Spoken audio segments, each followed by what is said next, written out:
Welcome up to the stage the Claytones, please.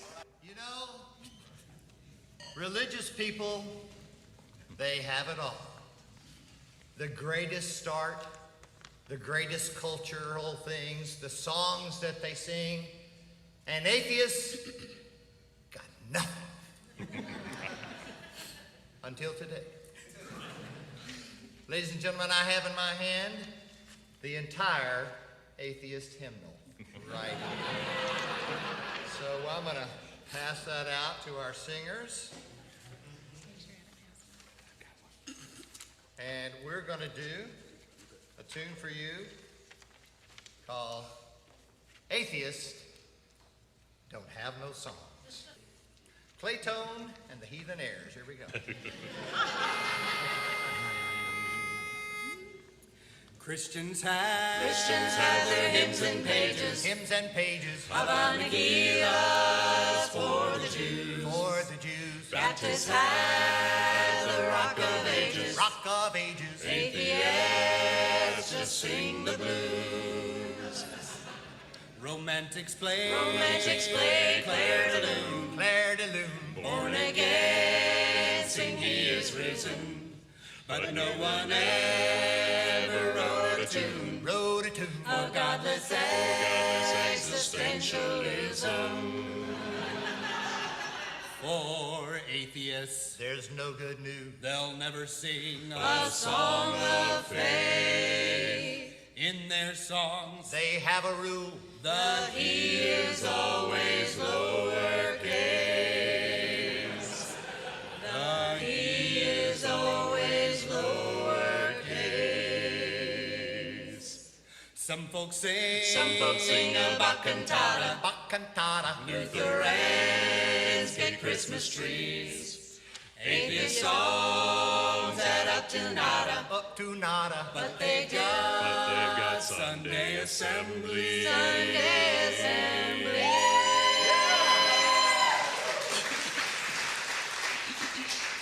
Pentecostals sing, they sing to heaven. Sing to heaven. Coptics have the Book of Scrolls. Numerologists count, they count to 7. 5, 6, 7. Atheists have rock and roll. For atheists, There's no good news. they'll never sing a song of faith. In their songs, They have a rule. the He is always lowercase. The He is always lowercase.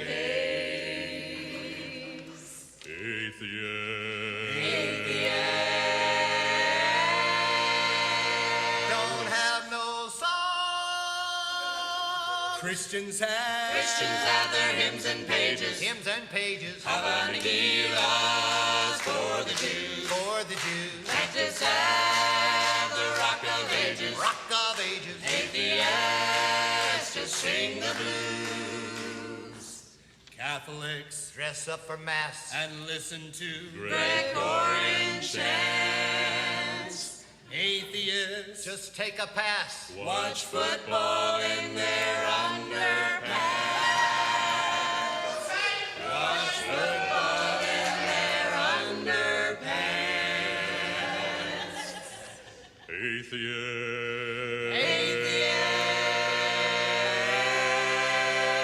Don't have no song.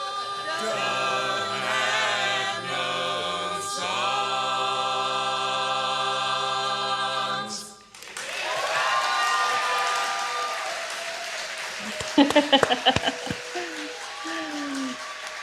Good morning, everybody. Welcome to Sunday Assembly, first Sunday Assembly of 2022. Can you guys believe it's already this time? Oh my goodness. I would just like to say thank you so much to Stephen and Clayton and all those who sang that song. I love it. It's so much fun. But anyways, hi, I'm Gwen. Welcome to Sunday Assembly. I want to tell you a little bit about our assembly. First, I'd like to invite you to take part in our Menti poll. If you go to www.menti.com and enter code 32686082, you'll be able to answer our first poll question. All of the poll questions today will have the same code, so it'll be super easy. I also wanted to let you know that at the bottom of the screen on Zoom, there's a CC for live transcript, so you can understand what everybody is saying. And there's also a way for you to turn it on YouTube. You'll have to do a little bit more finagling there. So what is Sunday Assembly? Oh, okay. Sunday Assembly is 100% celebration of life. We have no doctrine and no deity, but we won't tell you that you're wrong if you do. We give no set texts, so we can make use of wisdom for all sources. Sunday Assembly is free to attend, not for profit, and volunteer run. We do ask for donations to cover our costs and support our community work. We have a community mission.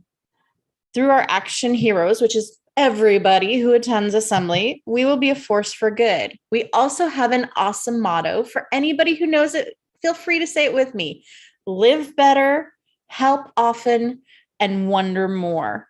And I think that that is an amazing thing. So today, we're going to be talking a little bit about what it means to be an American and some of the ideas that people have about the things that are built into what Americans are. I mean, yes, of course, it means that you're either born here or you became a citizen here.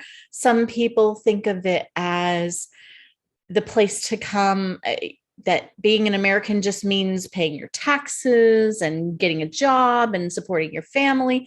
Some people think that being an American means serving for the military, and thank you for those that do, because I know I would not be any good at that. Thank you very much. Way too headstrong. But for others, it's about standing up for what you believe in. And some people take that a little bit too far, I think. Think about this. In an alternate universe somewhere, there's a bunch of people celebrating the fact that they overthrew the government last year on January 6th. And the idea of that scares the heck out of me. But I'm glad I live in this universe and not that one, even with the whole crazy COVID thing. So the first poll results we're going to do are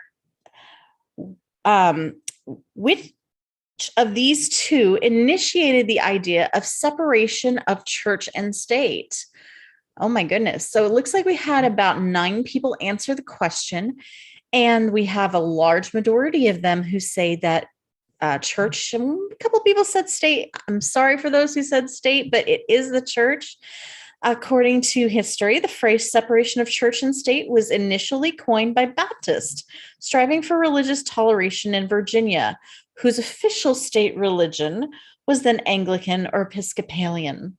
Baptists thought government limitations against religion illegitimate. And so James Madison and Thomas Jefferson championed their cause. And I, for one, am grateful, because not only does it mean that the state doesn't have any business telling people how to run their churches, but hopefully it also means that the churches don't have any business telling us how to run our government. Am I right?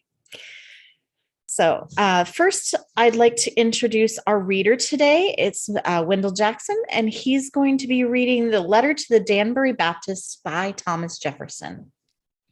Good morning, everyone. Jefferson's letter to the Danbury Baptists.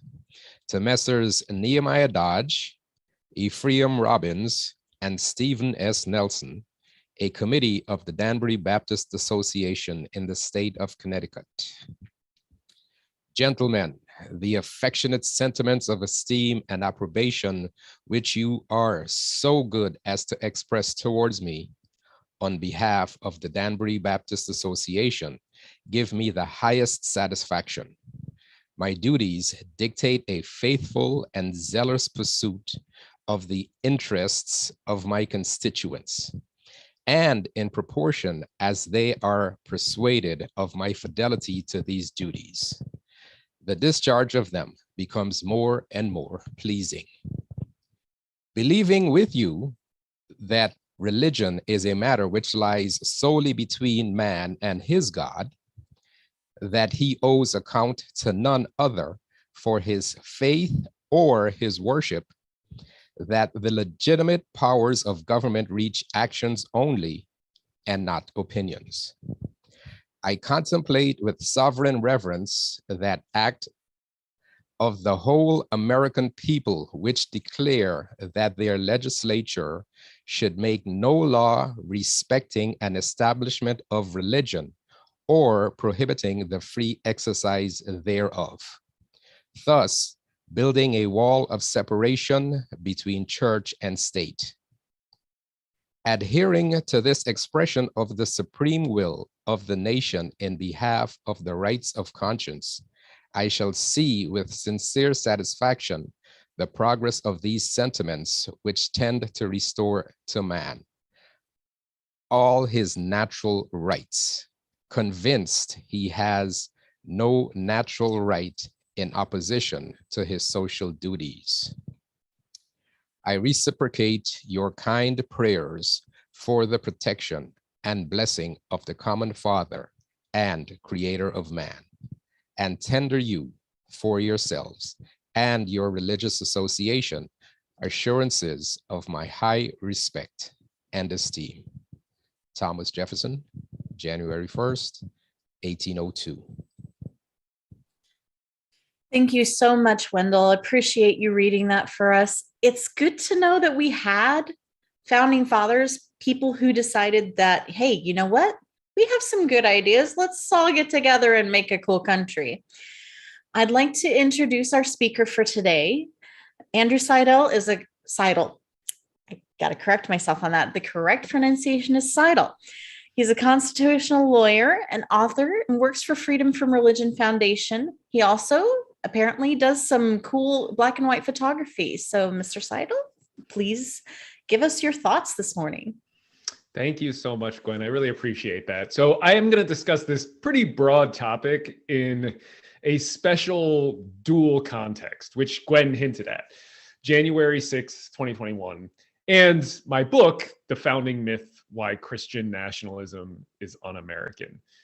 Because it's not often that you choose the subtitle for a book and then the subject runs out to prove you right. But a year ago, Christian nationalists attacked American democracy, and they attempted to overthrow the results of a free and fair election. And they proved beyond all doubt that Christian nationalism really is un-American. Now, maybe a lot of people are hearing that term for the first time, or they've kind of heard Christian nationalism but aren't familiar with it. Christian nationalism is the idea that America was founded as a Christian nation, that we are based on Judeo-Christian principles, and most importantly, that we've strayed from that founding, right? That we've gotten away from our godly roots, and we have to get back to them.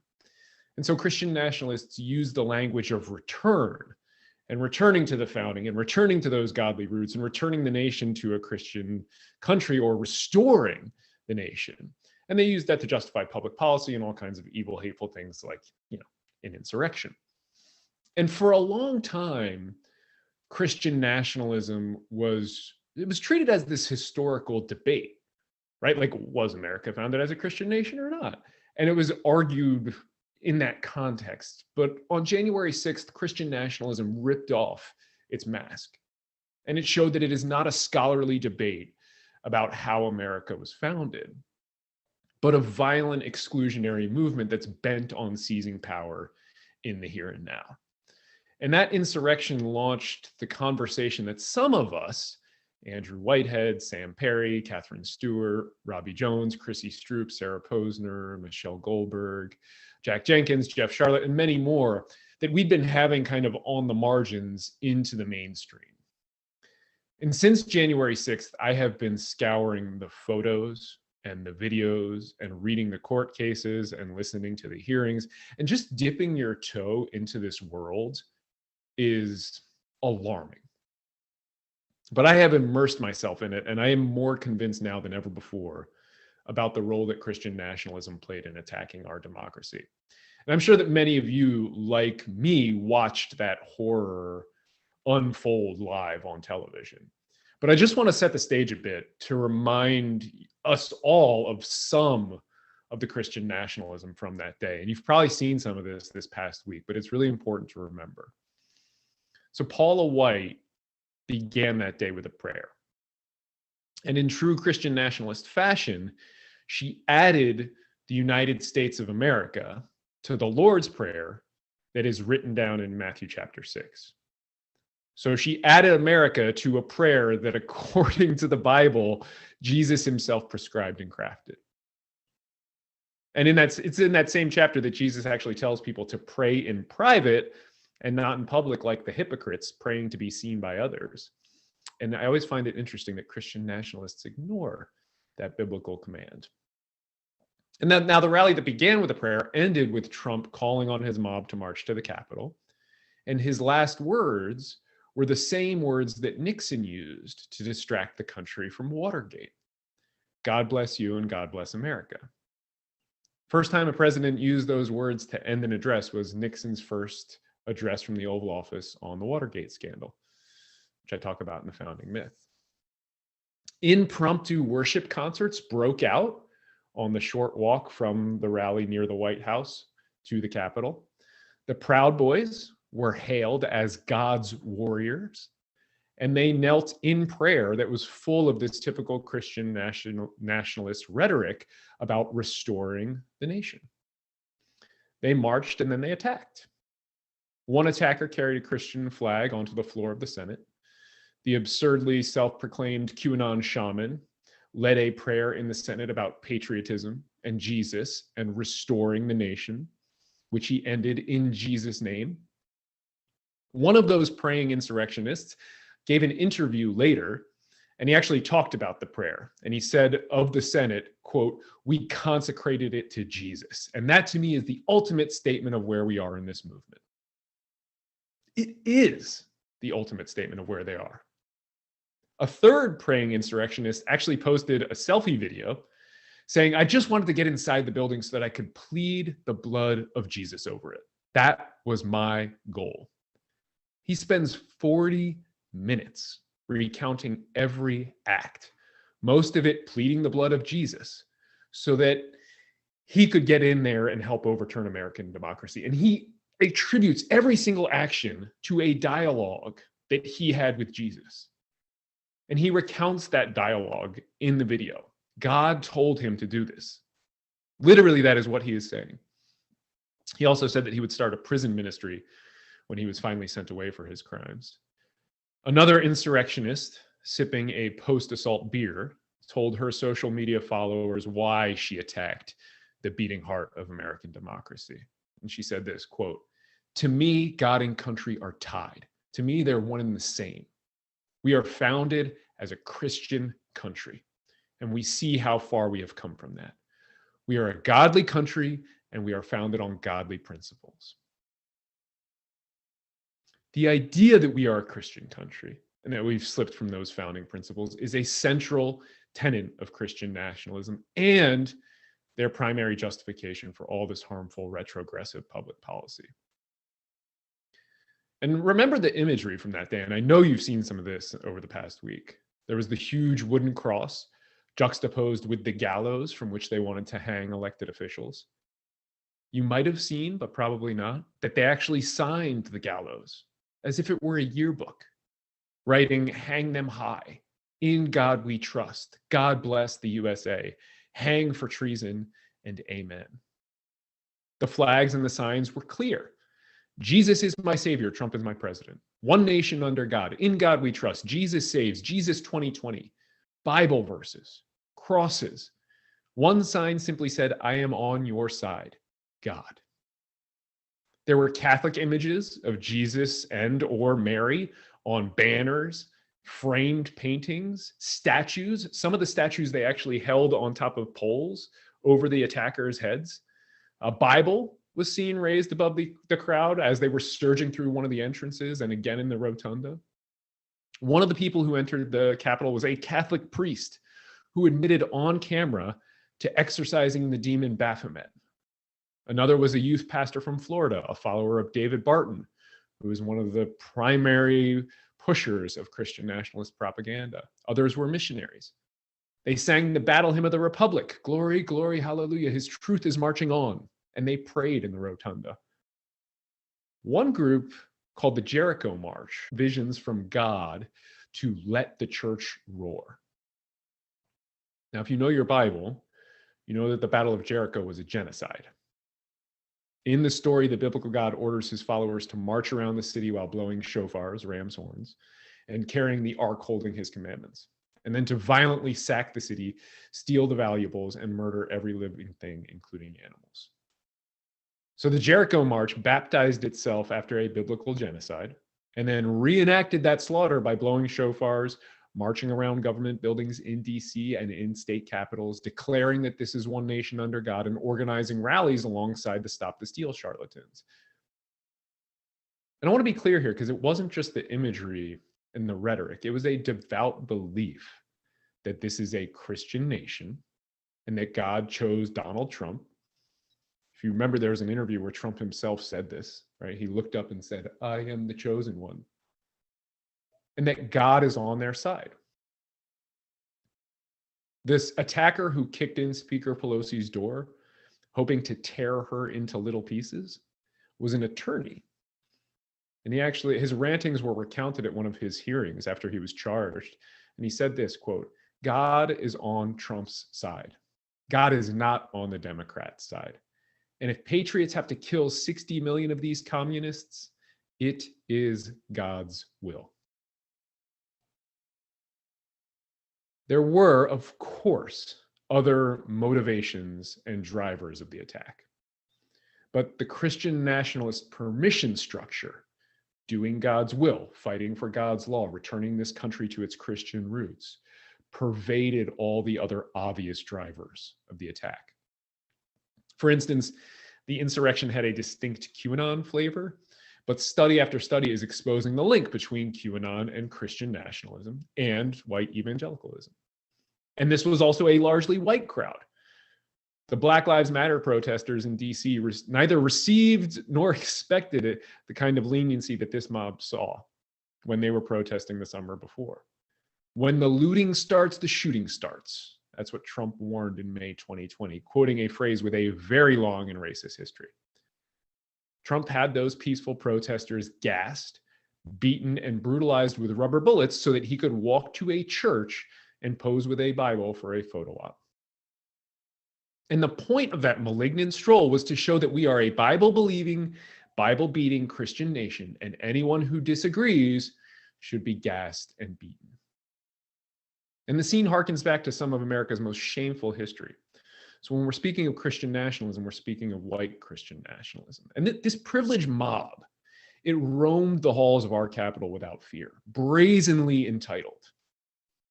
Now, perhaps they mistakenly believed that Trump would pardon them, but they certainly believed that this is their country, given to them by their God, that they are acting on his orders and defending his chosen one. And when reality collides with a belief system like that, violence is almost inevitable. Entitlement and violence, and all of that based on disinformation. Because Christian nationalism is an entire identity based on disinformation. As I said at the beginning, it's not a scholarly debate about our history. It is a sinister exclusionary movement. It is an attempt to redefine America and the American identity according to the Christian nationalist disinformation, and then to reshape the law accordingly. And you've heard this disinformation before many, many times, that we are one nation under God and in God we trust, and that the Declaration of Independence references the Christian God 4 different times, and that the founding fathers prayed at the Constitutional Convention, and that George Washington knelt in the snow at Valley Forge and prayed, that our laws are based on the Golden Rule, that our laws are based on the 10 Commandments. None of that is true. None of it. And without their origin myths, their identity withers. Their entire political and ideological reality is incredibly vulnerable because it's based on disinformation. And it also becomes clear when you explore the myth and lies that this truly is an un-American political ideology. It's not just that the identity is based on disinformation, it's bigger than that. It's that Judeo-Christian principles, and especially those that are central to Christian nationalism, are thoroughly opposed to the principles on which the United States was built. The two systems differ and conflict in fundamental and irreconcilable ways. And so let me just give you one example, take one of the more common myths that I always see a little bit about. It's a very popular one. Let's talk about how the Ten Commandments fundamentally conflict with some of our nation's core principles. And sure, some of the Ten Commandments overlap with criminal laws that prohibit murder and theft and perjury, including laws in Tennessee. But these rules are not exclusive or original to Judeo-Christianity. They are universal human principles every successful society we know of has adopted. And there's actually really compelling evidence to suggest that the biblical version of these universal principles was not universal. Either way, it's hard to credibly claim that the biblical iterations of those universal rules influenced the founding, and the rest of the Ten Commandments are downright un-American. They begin, "I am the Lord your God, you shall have no other gods before me." And that divine command embodies principles that directly conflict with the principles on which the United States was founded, that directly conflict with the letter that was just read before I started talking, Jefferson's letter to the Danbury Baptists, which is one of the more beautiful summations of America's founding principles. No law can tell an American to worship a god, let alone which god. Americans are free to be godless, as a growing number of us are, or if you wish, you can worship every god from every holy book or something in between. And the commandments continue in this un-American vein. They prohibit free exercise and art, free expression and art as graven images or idols. They prohibit free speech, can't take the Lord's name in vain. They sanction slavery twice in Exodus 20 and Exodus 17. And the Ten Commandments even promise to punish innocent children to the third and fourth generation. That's the Ten Commandments' own words. If parents are brazen enough to exercise the religious freedom that is guaranteed in the First Amendment to the Constitution. If you try to exercise your religious freedom, innocent children will be punished according to the Ten Commandments. The 10th Commandment may be the worst. It condones slavery, it treats women as chattel, and it criminalizes thought. And incidentally, if you've ever seen one of the Ten Commandments monuments on public property, there's one at the Capitol in Denver, there's one at the Capitol in Austin, they actually edit out the more horrific parts of those commandments. And think about what a damning statement that is. We as humans are using our morality to cut out the immoral parts of the Ten Commandments, including the two mentions of slavery and punishing innocent children. So we are more moral than God's most moral laws, according to the stone monuments that they put up. And the comparison between Christianity and the American constitutional system, really, it continues like this. And I could list more, but I want to hopefully get a couple questions. I don't remember if we're doing that, so maybe I shouldn't have said that. But let me start wrapping this up real quick, because I do think we can beat Christian nationalism and reclaim the American experiment. We can relegate it back to the fringe whence it came by exposing the disinformation that feeds this identity. We aren't going to convince all Christian nationalists to change, and I don't think we should expect to do that. But we can alert most of the country to the danger and prevent our government from giving aid to this un-American identity that assaulted our democracy. So, right, this entire identity is based on lies and myths, but it's validated by modern representations of the myths that previous Christian nationalists have imposed on this country during crises. Their erroneous beliefs are validated when they see "in God we trust" on our money or on government buildings, or when school children are told that this is one nation under God. Congress opens with prayers that every Christian nationalist is assured on seeing that this is indeed his America.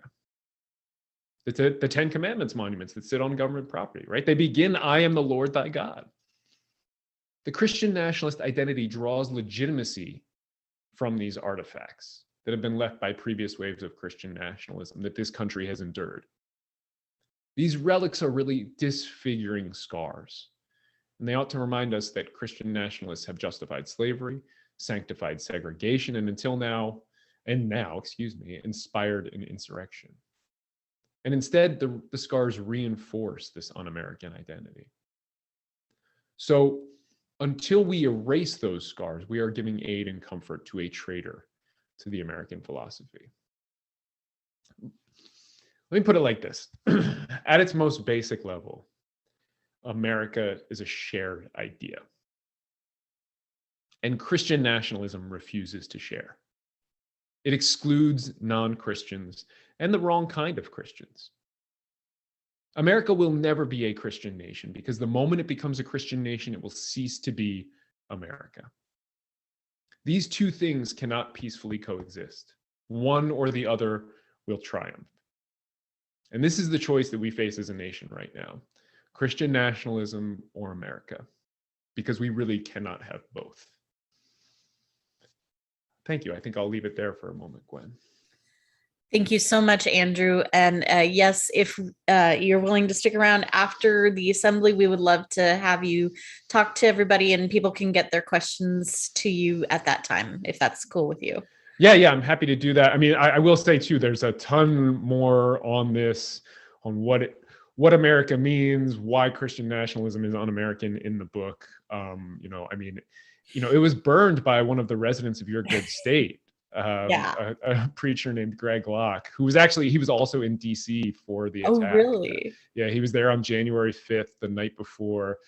He was actually preaching on stage at one of the rallies in place of the Proud Boys leader, Enrique Tarrio. And now your second book is also related to this same idea. Pretty similar, yeah. The second book is it's out sometime. Oh, I was going to say next year, but sometime this year. There's an international paper shortage, so we're not clear on the timeline. Well, digital copies are good, so.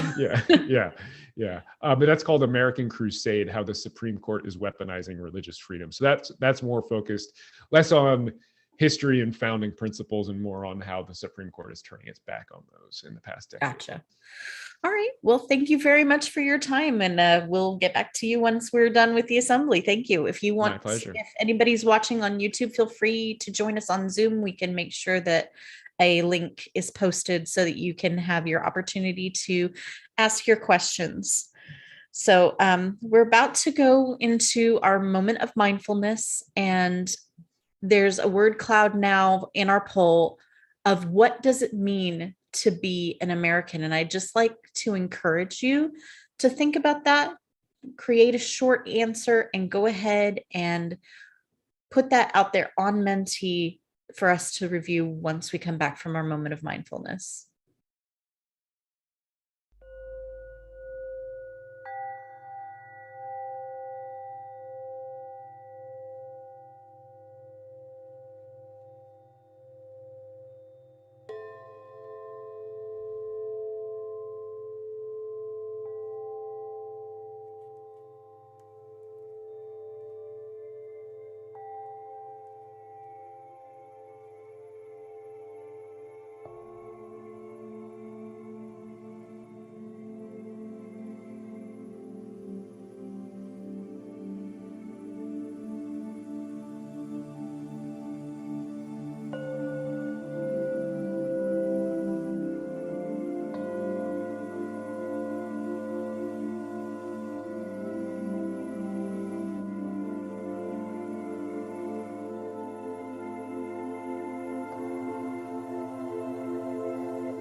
And 3, 2, 1, thank you.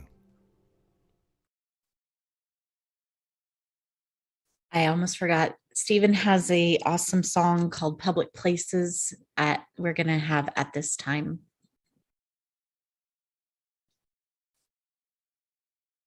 All right. Thank you, Gwen. Man, this has been great. A quick VH1 behind the music moment here, just before we start up here.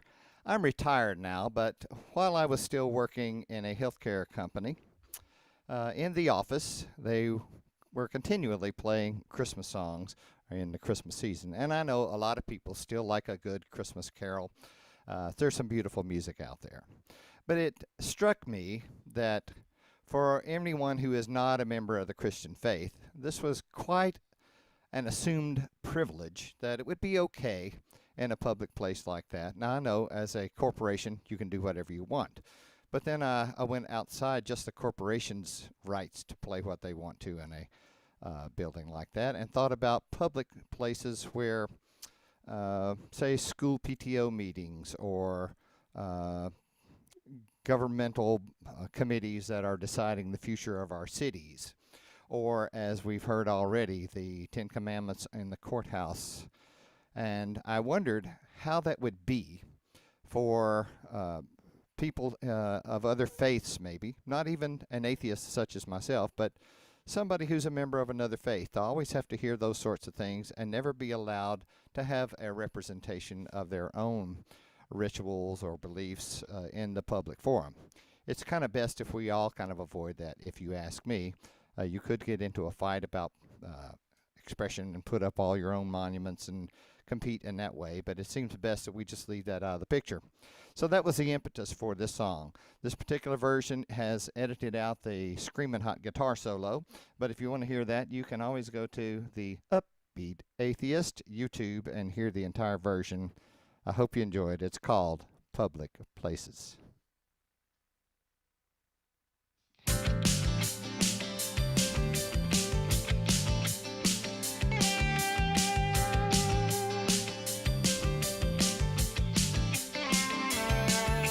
Start the show.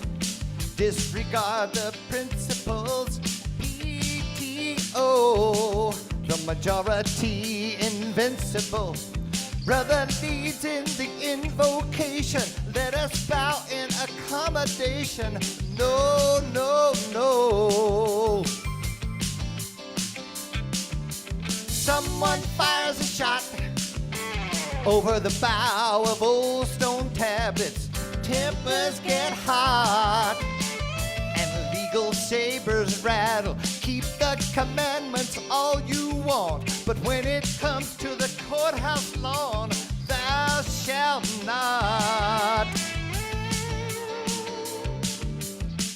Keep this in mind, no matter what your faith is, you cross a decent line when you throw it in our faces. Practice your piety in personal spaces. No private deities in public places.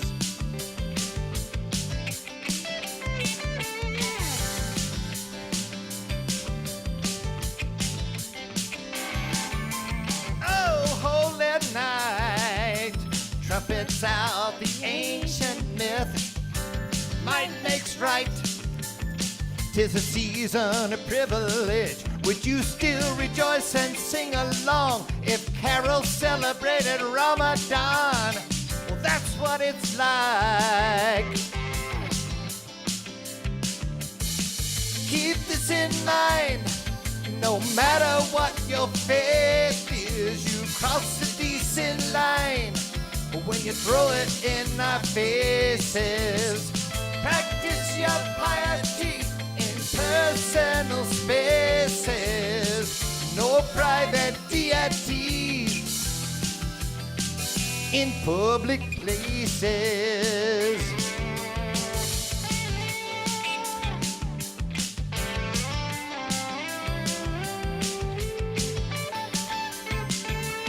Can't you see nobody wins a war of words and monuments? It only drives us apart. There is no state theology, so keep your doctrines and beliefs safe inside your churches and your homes. And deep inside your heart.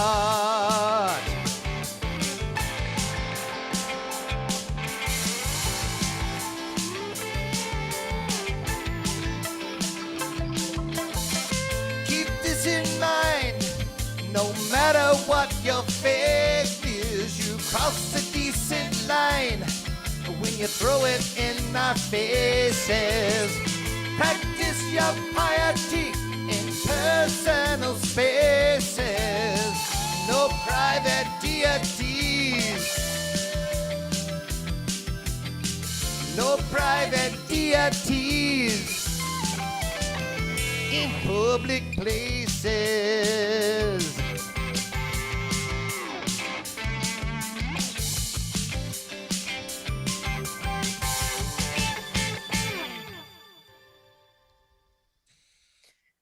Thank you so much, Stephen. I know that that's a big thing right now with Christianity just being everywhere. And I know we've gotten used to it. It's become second nature to us. It seems almost normal now. The next thing that we're going to do is we're going to tell our trying my best. And, this particular speaker is near and dear to my heart. So I'm going to let him go ahead and talk to you about how he is trying his best. My husband, Josh Brown. So what do you do when you discover that a lot of what you have been taught is wrong?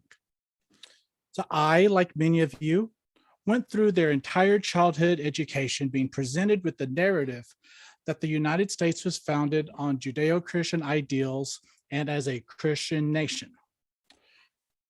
So when you grow up in a, at least culturally Christian environment, I guess that's to be expected. After all, that narrative that has been passed down, that's been passed down since, the founding of our nation itself. I mean, we see mentions of the Creator and providence and nature's God and the Declaration of Independence. And so I had no reason to think otherwise. It was obvious, right? Well, I'm sure that a lot of things that I learned in my educational and life journey, you already know yourself, but this is me relating my journey. So, just deal. So for all I know, this might be new info to someone. So kind of as a side note, if Andrew has already touched on something that I have in my preparation, I'll try not to retread that ground. So for me, it was obvious up until 2014 when my Christian belief was shattered. It's a part of my deconstruction process was considering if I was wrong about my Christian belief, where else was I wrong in thought processes and learned things? And so as a history nerd in pursuit of my bachelor's degree, I began examining the beliefs of the founders and other influential people of the time. For example, most of us learned about Thomas Paine because of the Common Sense pamphlet. But we never heard about the Age of Reason, where he wrote, I do not believe in the creed professed by the Jewish church, by the Roman church, by the Greek church, by the Turkish Muslim church, by the Protestant church, nor by any church that I know of. My own mind is my own church. Or The Rights of Man, where he wrote, quote, independence is my happiness, and I view things as they are without regard to place or person. My country is the world, and my religion is to do good. So I learned that he was a deist, which means he believed in a God, but denied organized religion, Christianity specifically. Thomas Jefferson held closely to that same belief, going so far as to literally cutting, copying, and pasting passages from his personal Bible to create a new version which removed all references to the supernatural and Jesus as God. So if Jefferson was a deist, and he was one of the major contributors to the writing of the Declaration of Independence, what was up with all of those aforementioned allusions to God therein? And so for starters, all of those mentions were specifically vague, kind of a, how do you say something without really saying it? Also, my historical studies began encouraging me to consider things from multiple perspectives. So when we here in the US begin learning about our country's history, it's usually from the perspective of US-based white Anglo-Saxon Protestant writers. And so when I'm trying to view things from other perspectives, I was like, okay, what's England's perspective? I know what is England thinking about the Declaration of Independence? It's actually being wrote for them more than it is for the colonist. And so it makes sense to me that Jefferson would insert phrases into the text of the Declaration that would be meaningful to the English audience. He inserted those references to connect the idea of independence to appeal to England's ideals of their God as related through the beliefs of the Anglican / Church of England. And of course, the influence of the idea of the US being a Christian nation doesn't stop there. In God we trust as our national motto. The earliest mentions of the phrase didn't happen until around the Civil War and wasn't officially adopted until 1956. Of course, that replaced e pluribus unum, or out of many, one, replacing a statement of joining together to create a whole nation with a statement of independence. A statement of dependence. Again, quite a declaration there. Or the Pledge of Allegiance. The words under God were not added until 1954. Oddly enough, both of those happened under the Eisenhower administration, and that could be a whole talk there, but I digress. But also realize this is supposed to be about me, not a history lesson, but as I said, history nerd, it's hard to separate that from myself, especially when we're considering our theme for this month. So what did I do when I discovered that a lot of what I had been taught is wrong? Like most of us, I take this new information, I examine it, and adjust my thinking accordingly.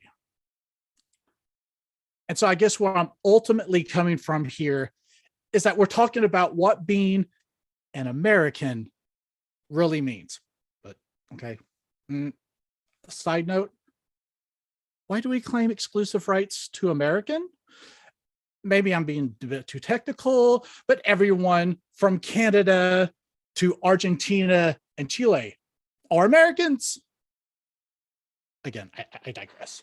But what it means to me, what being an American means to me is the liberty and the freedom to examine our beliefs, find what works and doesn't work for us on an independent level, and the ability to be exposed to facts and come to our own conclusions based on those facts, rather than having to rely on others to tell us what is true and what to think. We have certain people like those in Washington on January 6th that blurred the line between individual freedom and the general welfare of their fellow citizens. And that sort of thing is part of my belief that that's one of the major reasons why we're still embroiled in this pandemic. And most of those same people would say that freedom isn't free, but they put it in the context of the sacrifice of our soldiers. But in a way, they're right. Freedom isn't free. And sometimes we simply, as US citizens, soldiers and civilians alike, are in a place to make personal sacrifice for the good of our fellow citizens. What does American really mean to me? We have to go back to e pluribus unum, out of many, one. Americans come together for the betterment of each other. We don't need religious belief for that. We just need each other.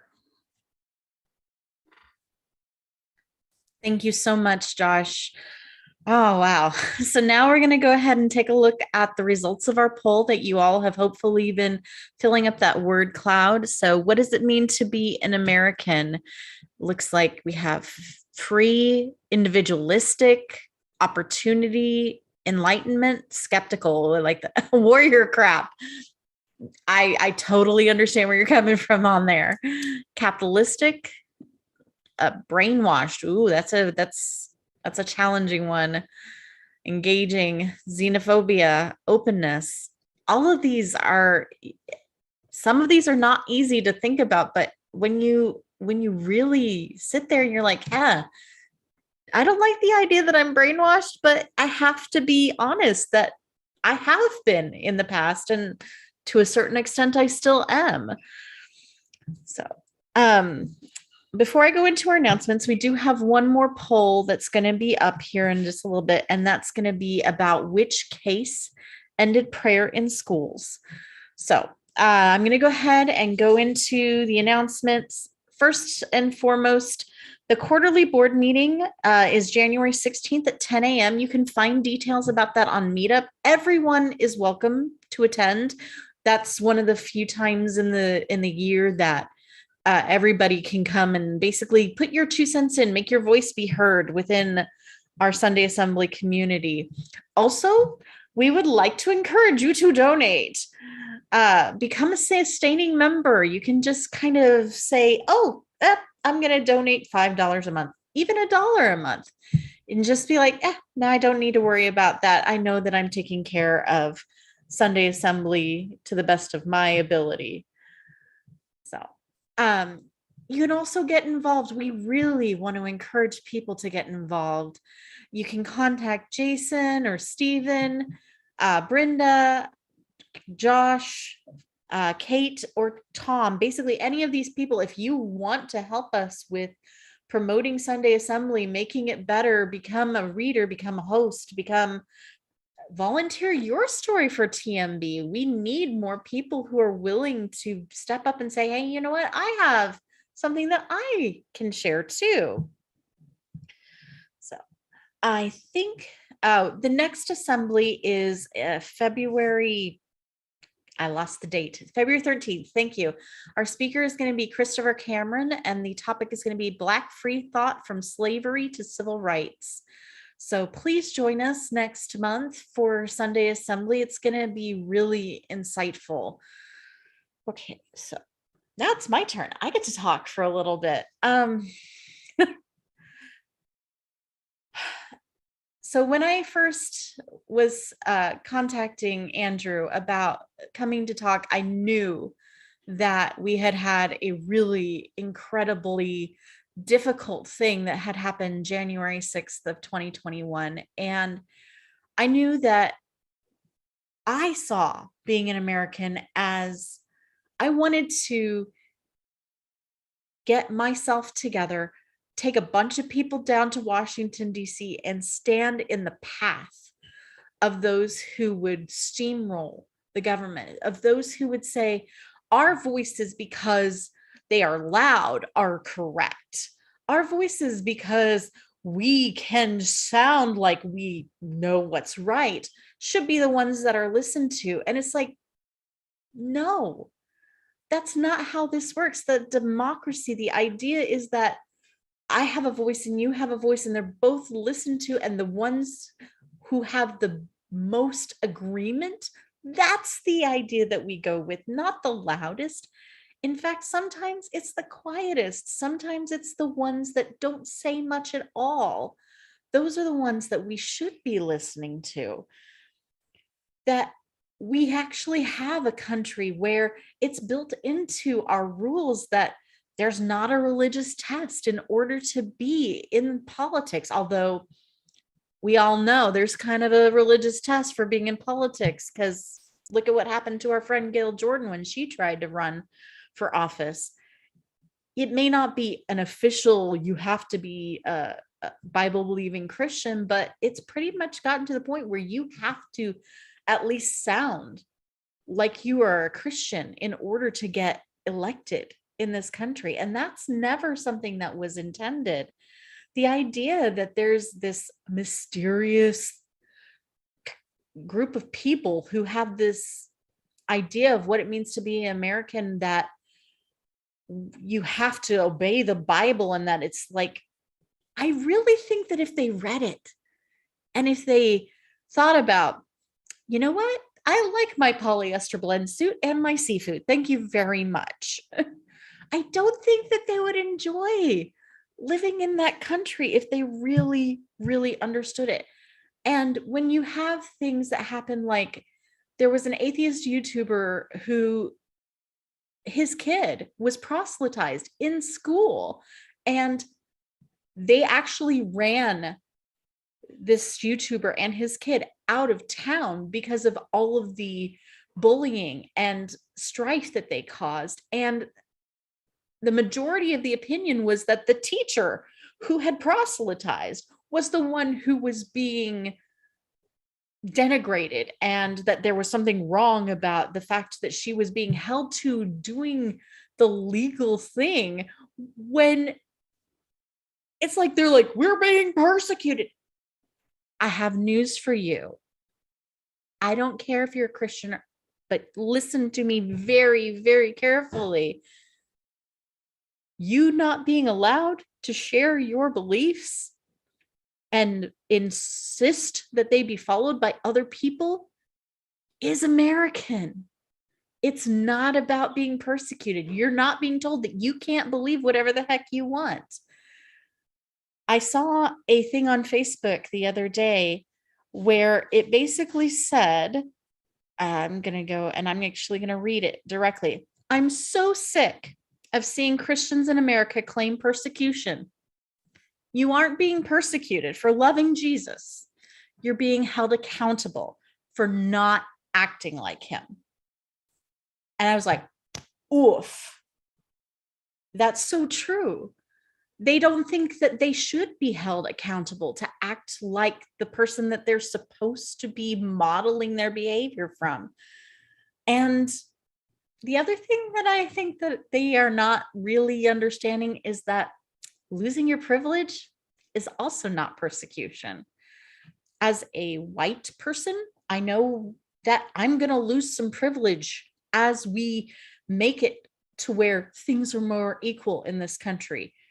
As a person who presents as straight, I know I have some inbound privilege in that result. And who cares what I present as? Who cares what I look like? It's all about the fact that our beliefs, our country, out of many one, as Josh said, that you have an idea and I have an idea, and together we can make that idea so much better. There's enough stuff to go around. I want to share the good that I have so that it can multiply, and share the bad that I have so that my bad's not as bad or your bad is not as bad. That's the whole idea. So I want to go ahead and review our mentee poll real quick about which case ended prayer in schools. So the three answers are Engel versus Vitale, Daffy Duck versus Donald Duck, or Lee versus Wiseman. And I think that those who answered Daffy Duck versus Donald Duck, I think you just were wanting that to have some votes, because I think you know that that was just the silly little throwaway answer. But in this case, again, we have the majority being correct. Engel versus Vitale, the Supreme Court ruled that school-sponsored prayer in public schools violated the Establishment Clause of the First Amendment. And Lee versus Wiseman was about that schools may not sponsor clerics to conduct even non-denominational prayer. So it's a similar case, but it's not exactly the same. So I just want to wrap it all up by saying thank you all for joining us. Thank you, Andrew, for speaking. Thank you, Josh, for sharing your story. Thank you, Wendell, for reading that letter from Thomas Jefferson. And I just want to encourage you all that, to me, being an American is kind of like what Matt, I've forgotten his last name. I'm really bad with names. I'm sorry, y'all, but he says, I want to believe as many true things as I can and as few false things as I can. And I think that being an American is about doing the things that we know are true. Dillahunty, thank you. Yes, so let's wrap up by singing our song, I Believe in Good.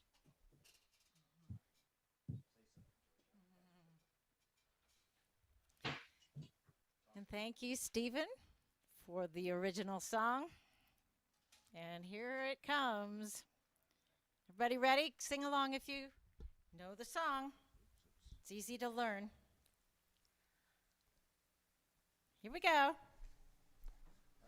1, 2, 1, 2, 3, 4.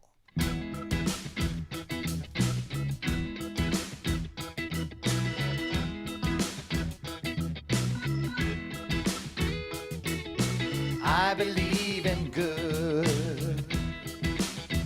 Oh, I believe in good.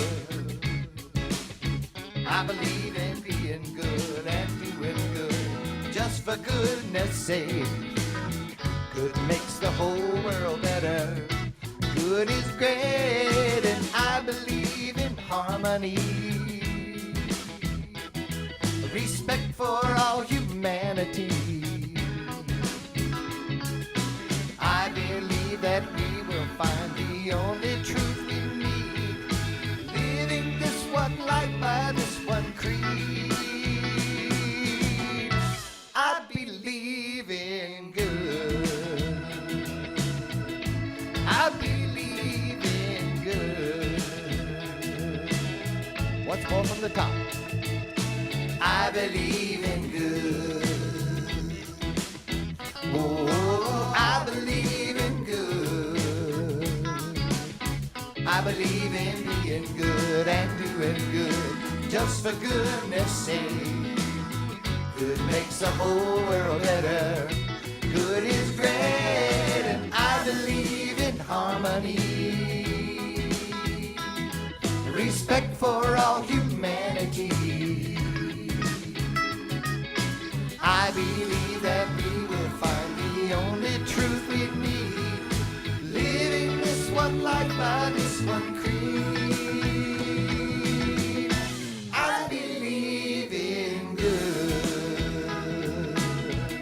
I believe in good. I believe in good. I believe.